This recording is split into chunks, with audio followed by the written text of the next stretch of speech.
So, as requested by you, I'll be taking few questions that you requested, and not only those, but I think that are questions which will help you at least the idea कि इस सवाल में खास बात क्या है, एक बार आप मेरे मुंह से सुन लेंगे तो थोड़ा अच्छा रहेगा। तो उस तरह के सवाल मैं आज डिस्कस करने जा रहा हूँ। राइट, तो ये कैनन है 5M मास की। This is question number 22 from S1। ठीक है, तो ये कैनन है जिसका खुद का मास 4M है और इससे एक ये शेल निकला, राइट, ऑफ मास M।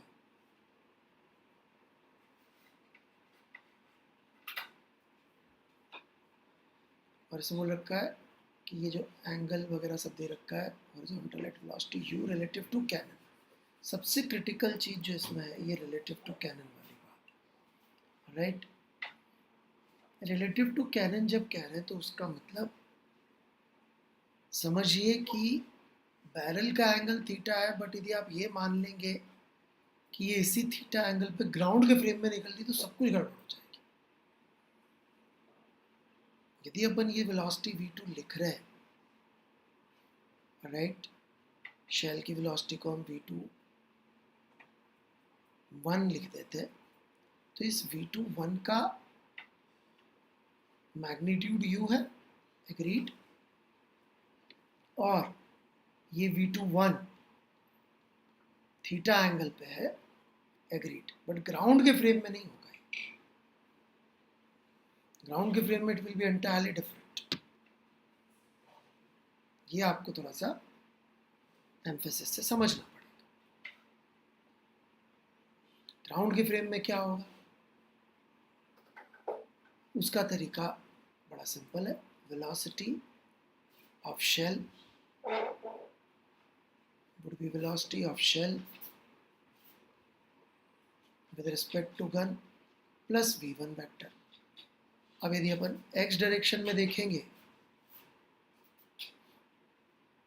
तो ये हो गया u cos थीटा, सिर्फ x की बात कर रहे हैं शेल के लिए, तो u cos theta minus v1, क्योंकि अपोजिट डायरेक्शन में है। ये देख सकते हैं, ये देख सकते हैं। y में लिखेंगे तो y में एक्चुअली इसकी कोई वेलोसिटी है ही नहीं, तो u sin थीटा तो आया plus 0 and we are done. बाकी तो मोमेंटम कंजर्वेशन वगैरह लगा है जो आप सोच पाए। ठीक है, तो ये बड़ा क्रिटिकल सवाल इसलिए कि कई बार एक पूछा था कि थीटा एंगल पे फेंका है तो एंगल भी रिलेटिव होता है क्या? हाँ भाई, यदि वेलोसिटी वेक्टर रिलेटिव है तो ऑब्वियसली एंगल भी रिलेटिव होगा। चलिए नेक्स्ट क्वेश्चन। फिर मैं S2 में जो जो मुझे क्रिटिकल सवाल लगते हैं उनकी थीम प्लस जो आपने एक दो सवाल बोले वो कर लेता हूँ डिस्कस। ये तो कैविटी वाला सवाल है, अपन ने क्लास में लिए थे इस तरह के सवाल कि भाई कैविटी है तो जबरदस्ती आप ये मान लीजिए इसमें से घटा लीजिए, दैट्स ओके।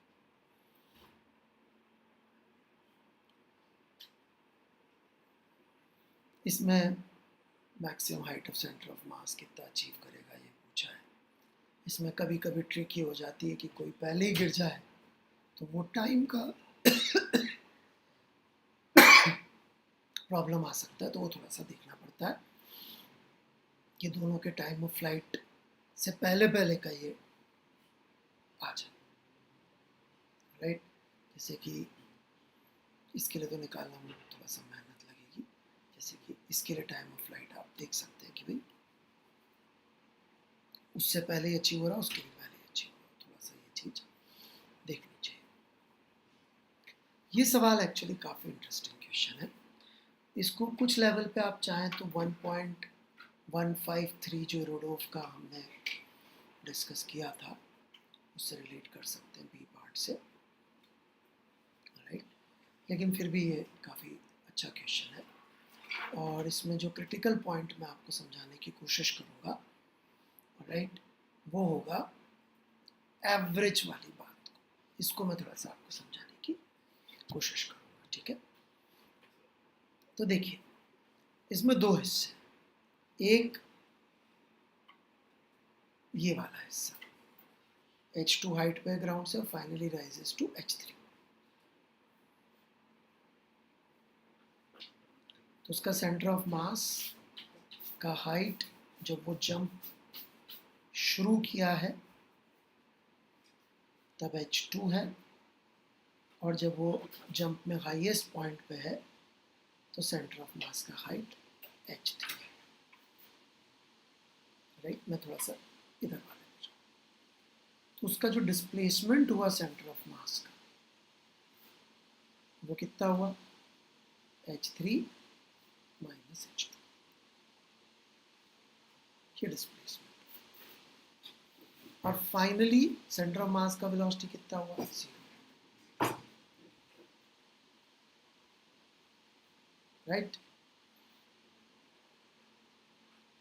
तो इसको यूज करके ऊपर यूसीएम निकाल रखा है, बट एक इक्वेशन हम लिख सकते हैं, राइट। और बात आएगी एक्सेलरेशन की, जब हवा में है तो acceleration of centre of mass तो ऑब्वियसली माइनस जी हो जाएगा। So that is what we have used, right, जब ये हवा में उड़ रहा है, ये वाला इक्वेशन, ठीक है। मैंने थोड़ा सा यहाँ पे गलत जगह मार्क कर दिया, आई एम सो सॉरी।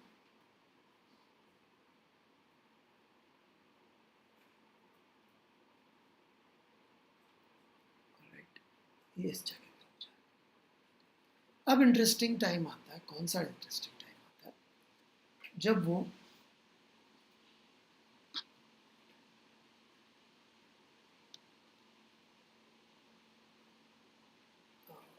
मुड़े हुए घुटने बनाने पड़ेंगे, आप कैसे बनाएंगे।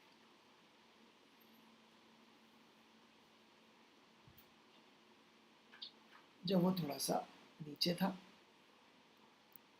सेंटर ऑफ मास H1 पे था, और सेंटर ऑफ मास का डिस्प्लेसमेंट हुआ है H2 माइनस H1, परंतु इस दौरान एक्चुअली एक्सेलरेशन वगैरह यूनिफॉर्म नहीं है, पर चूंकि अपन से एवरेज पूछा है तो अपन क्या कर रहे हैं, एवरेज निकालने के लिए अपन मान लेते हैं कि जो इस पे नॉर्मल फोर्स और mg दो फोर्सेस लग रहे होंगे, ये यूनिफॉर्म है, mg तो नॉर्मल यूनिफॉर्म है, इसी नॉर्मल को भी अपन ने यूनिफॉर्म मान लिया।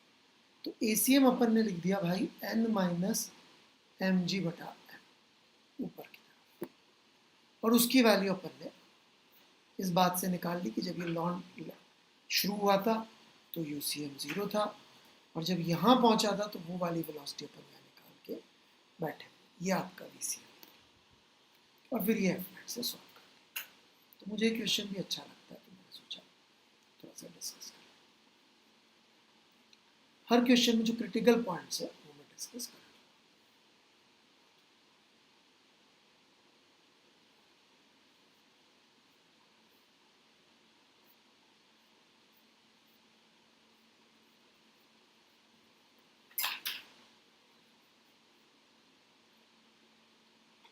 ये फिगर किसी और का बना हुआ है यहाँ पे,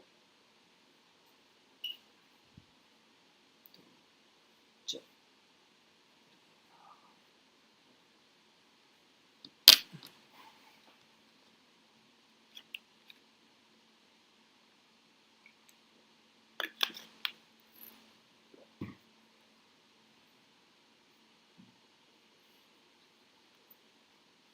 so let's move on to the next question. मुझे लॉक कर दो।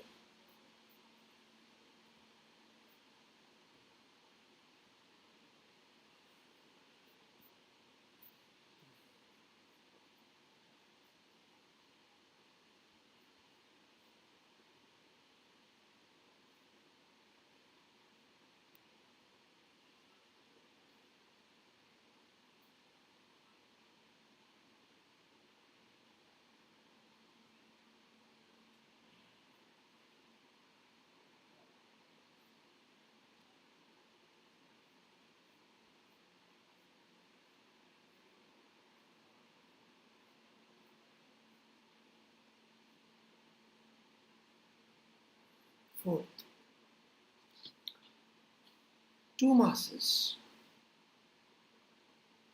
A and B connected with an extensive string of length L lie on a smooth horizontal plane. A is given velocity V, tension वगैरह पूछिए. आप बोलेंगे sir इसमें interesting क्या है? सॉल्यूशन अपन ने इसका अच्छा खासा डिस्कस किया, परंतु यदि आप में से कोई सोचे तो बड़ी इंटरेस्टिंग सवाल है इसमें. वो ये कि जब हमने ऐसा वेलोसिटी V दिया तो जर्क क्यों नहीं आया? एज इन इम्पल्सिव टेंशन लगी क्यों नहीं?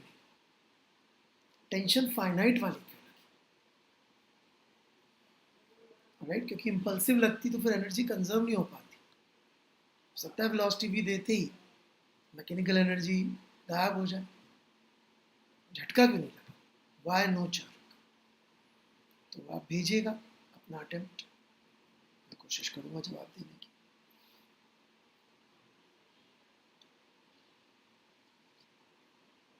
पांचवा, इसमें बहुत ज़्यादा तो कुछ नहीं है. राइट, बस इसमें इतना सा है कि हम लोग ऊपर वाला सवाल यदि आप देखेंगे उसमें सेंटर ऑफ मास के रिस्पेक्ट में सॉल्व किए थे, क्योंकि एक्सेलरेटेड था बी और ए, टेंशन वेंशन लग रही थी. तो यहाँ पे तो अपन लेकिन बी के फ्रेम में सॉल्व कर दिए. ये देखिए इक्वेशन तो बी के फ्रेम में लिख दिए. बी के फ्रेम में कैसे लिख दिए? वो इससे लिख दिए क्योंकि जिस समय की बात कर रहे हैं, जिस मोमेंट की ये बात कर रहे हैं, उस समय और कभी भी एक्चुअली वर्टिकल एक्सेलरेशन नहीं होगा. और इस समय जो हमारा ए है उसके लिए एक्सेलरेशन वर्टिकली है, तो एक्सेलरेशन ऑफ बी वर्टिकली तो हमेशा जीरो. इस समय जब हम लिख रहे हैं तो सिर्फ वर्टिकली डायरेक्शन में लिखना है, तो कोई सूडो फोर्स नहीं आएगा. यहाँ या कभी और बी के रेस्पेक्ट में लिख दी तो गड़बड़ हो जाएगी, क्योंकि यहाँ पे एक्सेलरेशन का एक कंपोनेंट हॉरिजॉन्टल भी होगा बी का, जो कि सूडो फोर्स लगा है. तो ये बड़ी इंटरेस्टिंग चीज़ थी इस क्वेश्चन. तो ऐसे में जितने भी इंटरेस्टिंग क्वेश्चंस हैं वो कोशिश कर रहा हूँ कवर करने की. कुछ आपकी तरफ से डाउट्स हैं इस तरह के तो बहुत अच्छा है, मैं और उनको भी आंसर.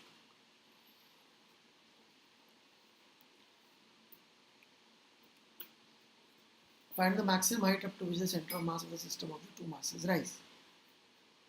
ये कोई खास इसमें लफड़ा नहीं है, बस इसमें इतना सा है कि एनर्जी कंजर्व नहीं होगी क्योंकि यहाँ पे जर्क लगेगा. तो आप देख सकते हैं √4GL. यहाँ पे आप एनर्जी लिखेंगे हाफ m, ऐसे करके एनर्जी आएगी. यहाँ लिखेंगे तो हाफ m √GL का स्क्वायर इंटू 2 करके एनर्जी आएगी. तो ये आप देखेंगे तो 2mgl एनर्जी थी, बाद में देखेंगे तो mgl लगी क्योंकि जर्क लगा तो एनर्जी वेस्ट हो. इसलिए एनर्जी कंजर्व इसमें आफ्टर बीइंग टॉट कर सकते हो आप, इक्वेशन लिख सकते हो, एनर्जी से लिख लो या फिर सीधे सीधे इससे, बट एनर्जी वेस्ट हो. लेकिन यहाँ से यहाँ पे डेल्टा me इज नॉट सी, जबकि यहाँ पर ए पार्ट में, बी पार्ट में, सी पार्ट में आप देख सकते हैं कि ए और बी में तो एनर्जी वेस्ट हो रही है. सी में यदि आप देखेंगे तो नहीं हो रही होगी, मुझे सही याद है तो.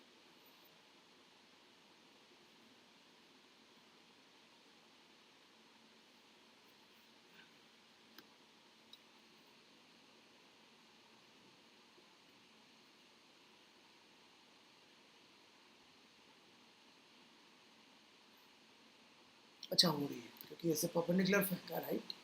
तो यहाँ पहुँच के चाहे तो वही सवाल होगा जो क्लास में. राइट, तो खैर एनर्जी कोई पूछ भी नहीं रहा अपन को, तो एक ही कॉन्सेप्ट यूज करना है कि लाइन जॉइनिंग के अलॉन्ग वेलोसिटी सेम हो जाए. That's perfect. 8th जैसा सवाल अपना HCB में भी था.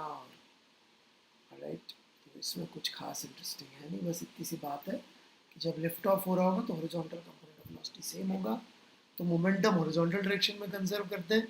एनर्जी स्केलर होती है, तो एनर्जी तो अपन को एनर्जी के अंदर डायरेक्शन मत लगा दीजिएगा. कभी कभी लोग इमोशनल हो जाते हैं और वर्क एनर्जी में भी डायरेक्शन सोच डालते हैं, तो वैसी हरकतें मत करिए. बाकी सॉल्यूशन लंबा है, कुछ खास इसमें करने से। ऑलराइट,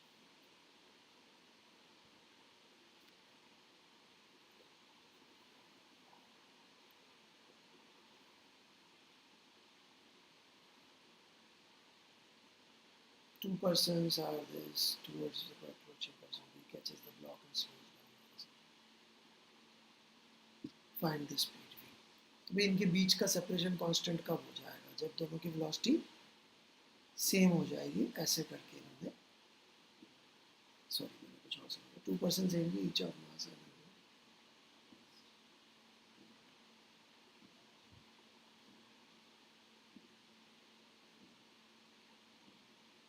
वही कर रहा है, फाइंड द स्पीड।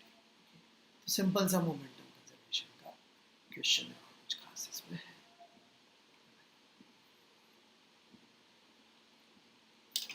तो मैं सारी क्वेश्चंस में कुछ कुछ चीज़ें जो मुझे इंटरेस्टिंग लगी